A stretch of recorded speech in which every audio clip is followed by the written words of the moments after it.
Hi everyone, this is CAC Chat, and here we have Olivea from 6pm, and here's our fast four. So Liv, who lives in your house? I am renting from a lady called Diane, and she has two dogs, Zeus and Jessie. Yeah, and what kept you busy this week? Two things. Prepping for ministry at church. So on Tuesday I preached at Women's Guild and I co-led a growth group. I also did the kids talk for years 5 and 6 this morning. And the second thing was studying. So finishing off an assignment that's due tomorrow for pastoral care and just doing some data analysis for my research masters. Yeah, so not that much really. No, this is meant to be fast for. Yep, and what puts a smile on your face? I love spending time with people that I love, especially if it's in God's Word, because it's such an encouragement to be able to just do life together and share about how God's been working in our lives. Yeah, and what did you last read in the Bible? So this morning in my daily devotions, I read Hebrews chapter 3 and 4, and it talks about entering God's promised rest. Yeah. So it says, today, if you hear his voice, do not harden your hearts as you did in the rebellion. So it encourages us to persevere in obedience of faith. Yeah. So you mentioned you're doing lots of ministry. You've been doing a program called MTS this year. Can you tell us what's that? Yeah. So MTS is a ministry apprenticeship. It aims to equip gospel workers for God's kingdom. So I've done 2 years of uni ministry with Adam and Trudy Richards over at Western Sydney Uni, and I learnt over there how to evangelize and how to make disciples.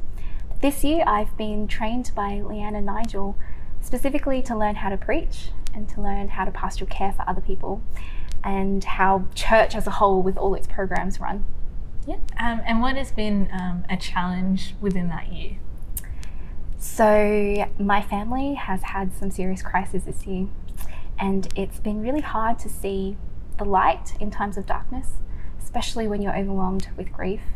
But God has been teaching me that he is in control and he is good. He always is working through me and in me and for me to make me more like Jesus no matter what I go through. And he really does carry us in the palm of his hands. So it's just been challenging learning how to be patient in affliction and how to persevere with the hope of eternal glory in heaven. Yep. And what has been one of your joys throughout the year? Partnering with people in the gospel, whether that's working with Lisa and Josh leading 56ers, or Marcus co-leading the growth group, and just with all the people at church really. This year has been a year of community and deepening relationships. I've been so blessed and encouraged by people from all congregations in my walk as we've done life together, and especially for those partners who have been encouraging me by sending me emails and messages as I've struggled through with sin and with my ministry failings really. It's just a blessing, like I said, to be able to really do life with people and learn how to love them and care for them and also be loved in return. Yeah. So this is all kind of coming to an end, the end of this year. Mm-hmm. So what does next year look like for you? So next year I'll be at Moore College. So I'll be studying full time and learning how to keep better teaching people about God's word and sharing that good news with other people. I'll be at a church in Artarmon, serving over there for a year, doing student ministry, mainly learning how to share the gospel with Mandarin speakers. So there's a congregation over there that's pretty new and young, and so that I can develop the skills myself to share the gospel in Chinese.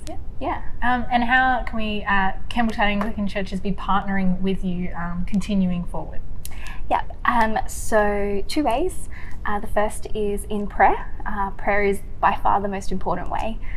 So I send out regular newsletters updating people about what to pray for and how God's been working in my life and through me. So you can sign up for that. And the second way is financially. So if you're willing and able, I would love for you to partner with me financially and see me through the 4 years of college with all of its costs of living and study fees. That would be really appreciated. Yeah, it's been great chatting with you, Liv. So Liv still needs to raise about $5,000. Sounds like a lot of money, but we have a big God who is able to support and grow his kingdom. We'll have links along with this video to Liv's newsletter that you can follow as well, and to where you can give prayerfully. It's been great chatting with you, Liv. Tune in next week, guys, for the next episode.